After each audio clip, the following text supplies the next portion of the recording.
I woke to the faint drone of the ceiling fan and the gentle shift of the sheets beside me. For a brief second, it felt like any other morning. Our routines, our apartment, the quiet cycle of late-night Netflix and leftover takeout, all of it felt familiar. Then the memory of that message hit me. It was 3:12 a.m. when my phone buzzed nonstop in my hand. 3 missed calls. 3 messages, each one more frantic. Answer me, please. Just tell me you're awake. And the last one, the one that froze my blood. I'm with him. I need space. I tried to convince myself it was nothing. A misunderstanding. A bad joke. But the echo of her voice from earlier wouldn't fade. You're too clingy. Give me space. Those words rang louder than anything else. My chest tightened. Even with the soft spill of streetlight creeping through the blinds, the room felt unbearably small. I didn't reply. I just lay there staring up at the ceiling until the silence became unbearable. Then, acting on instinct, maybe desperation, I did the only thing that gave me even a sliver of control. I blocked her number. While she slept, I packed quietly. Every shirt folded, every book placed in a box, every small piece of our life together, reminding me of the world I no longer belonged to. The weight of betrayal settled deep in my bones. No note. No goodbye. I walked out, got in my car, and drove until the city lights dissolved into darkness. By sunrise, I was gone, chasing anonymity somewhere far beyond her reach. 3 years slipped by. I built a new life in a quiet coastal town where no one knew my name, my past, or the scar I carried. I found work in a small bookstore where the scent of old pages and polished wood comforted me more than people ever could. I relearned sleep without dread. I relearned breathing without waiting for a call that could shatter me. And then one rainy afternoon, everything shifted. The bell above the door chimed, and I glanced up from the counter. My heart lurched, my chest tightened with a painfully familiar reaction. There she stood, soaked through, hair plastered to her skin, eyes wide and unsure. "Ethan?" she said, her voice trembling as if it belonged to someone else. I didn't answer right away. I didn't want to. The life I'd carefully rebuilt threatened to crumble under her presence. My hands gripped the counter to steady myself. "Ethan, please. Can we talk?" I wanted to refuse. I wanted to turn my back and walk away forever. But something raw in her eyes, something desperate, made my heart falter. 3 years, I finally said, my voice low and controlled. 3 years, and you show up just like this? "I know," she whispered. I had no right. I was selfish. But I need you to hear me. Please." I let her sit across from me at a small wooden table in the corner. Rain slammed against the windows, each drop echoing the tension between us. "I don't even know where to begin," I muttered, staring at the condensation on my coffee mug. "You screamed at me at 3 a.m., called me clingy. And I left. I left because I couldn't take it." My voice cracked, the memory still sharp and unhealed. "I thought maybe you were done with me," I said quietly. Maybe I deserved better. Her lips quivered, tears gathering. "I was scared, Ethan. Yes, I was with someone else, but that doesn't mean I didn't care about you. I was confused. I didn't know how to deal with any of it.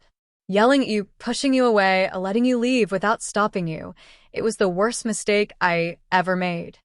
Her confession twisted like a blade inside me. I wanted to yell. I wanted to throw my coffee aside and demand answers. Why didn't she just tell me? Why did she let me disappear like we meant nothing? But all I could do was sit there, feeling every year of isolation. Every night spent crying quietly into my pillow. Every friendship I kept at arm's length.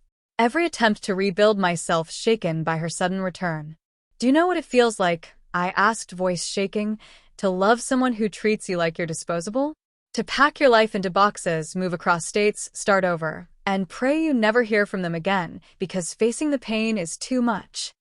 "I know," she whispered, barely audible. "I can't undo anything. But I'm here because I can't live without you. I shouldn't have let fear and shame make me hurt you." I raised my hand. Stop pretending this was just fear or shame. You cheated on me. You shattered something I didn't think could break.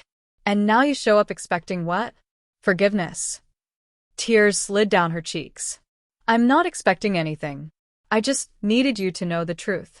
I needed you to know I regret it every single day. The silence that followed felt endless. The bookstore around us faded until it was just the two of us. Two damaged people sitting in the ruins of a past that refused to stay buried.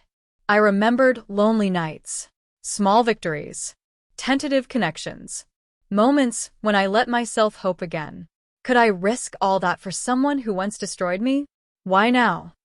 I finally asked, why come after all this time? She reached out and brushed my fingers, a small touch that sent a shock through me I hadn't felt in years. Because losing you was the worst pain I've ever known, she whispered. And I can't live like that anymore. I had to find you. I pulled my hand back, every instinct screaming self-preservation. You had 3 years, I said. 3 years to apologize.